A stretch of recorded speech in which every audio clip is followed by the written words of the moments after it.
Dito yung dalawa na kasama natin na talaga naman napakalupit nito. Yan oh, ito yung nag-breakaway. Ito naman sprinkler. Napakalupit nito. Yan, nauna na yan. Matindi yan. Grabe to, mga maahon to na patras. Ayun. Ano ba? Ano ba yun? Malay pala. Ayan o, mga palayan natin dyan sa kabila. Alright. Tuloy lang tayo sa ating pagbadyak.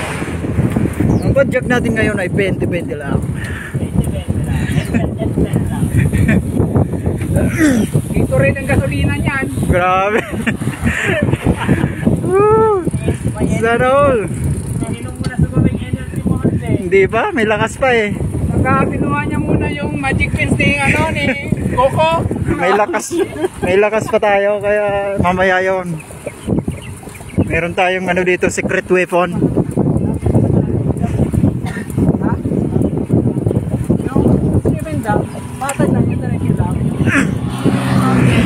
Punta tayo ngayon ng Gemendam.